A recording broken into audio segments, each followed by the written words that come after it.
नमस्ते दोस्तों, मैं हूं लक्ष्मण झा और आपका स्वागत है हमारे चैनल JFS टैक्स टिप्स पर। आज हम एक ऐसे सवाल पर चर्चा करेंगे जो हर टैक्स पेयर के मन में होता है। क्या पुरानी टैक्स व्यवस्था ओल्ड टैक्स रिजिम बेहतर है या नई टैक्स व्यवस्था न्यू टैक्स रिजिम? आजकल मुझे इसी सवाल के साथ कई कॉल्स आ रहे हैं। सभी यही जानना चाहते हैं कि अपनी कंपनी में कौन सी टैक्स व्यवस्था चुननी चाहिए। बजट 2025 ने नई व्यवस्था को बेहद आकर्षक बना दिया है, लेकिन क्या यह आपके लिए है सही? 1 अप्रैल से नया वित्तीय वर्ष शुरू हो चुका है, इसलिए आपके लिए यह समझना बहुत ज़रूरी है। तो वीडियो को अंत तक जरूर देखें और लाइक करना ना भूलें।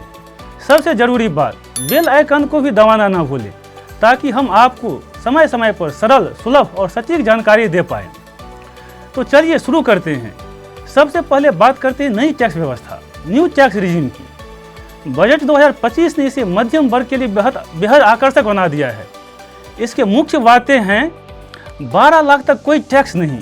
जी हाँ, अगर आपकी आय 12 लाख तक है तो टैक्स जीरो।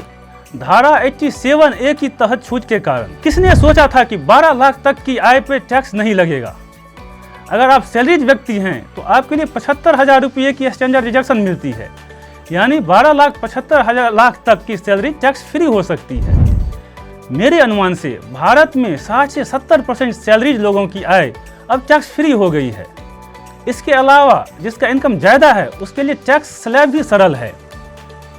4 से 8 लाख तक 5%, 8 से 12 लाख तक 10%, 12 से 16 लाख तक 15%, 16 लाख से 20 लाख तक 20%, 20 लाख से 24 लाख तक 25%, 24 लाख से ऊपर 30%। पुरानी व्यवस्था में 10 लाख से ऊपर की आय पर 30% टैक्स है, जबकि नई व्यवस्था में यह 24 लाख से ऊपर लागू होता है।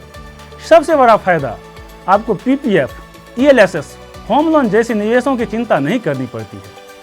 यह बेहद सरल और सुविधाजनक है।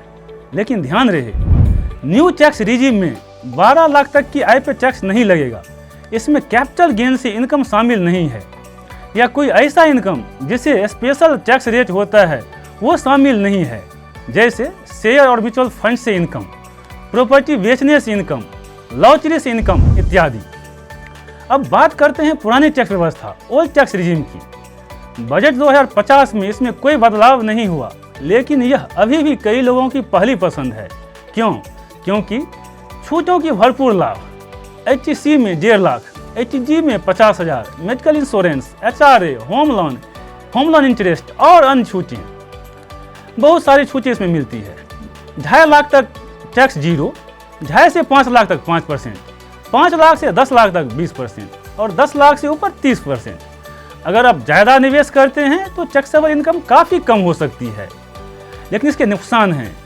इसका कैलकुलेशन थोड़ा जटिल है और आपको निवेश करना अनिवार्य हो जाता है। चाहे आप तैयार हों या नहीं हों, आपको निवेश करना ही पड़ेगा। अब सबसे बड़ा क्वेश्चन, कौन सी व्यवस्था आपके लिए है बेहतर? मेरा सुझाव, अगर आपकी आय 12,75,000 तक है तो नई व्यवस्था सबसे अच्छी है। इसमें टैक्स जीरो है।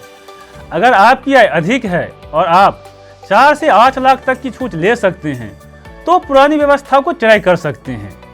अधिक जानकारी के लिए मेरा ब्लॉग देखें www.jhafinance.com पर।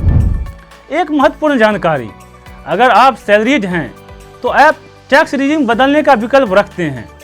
मान लीजिए आपने अपनी कंपनी में नई व्यवस्था चुन ली है, लेकिन बाद में आपको लगता है कि पुरानी व्यवस्था बेहतर है, तो घबराने की जरूरत नहीं है।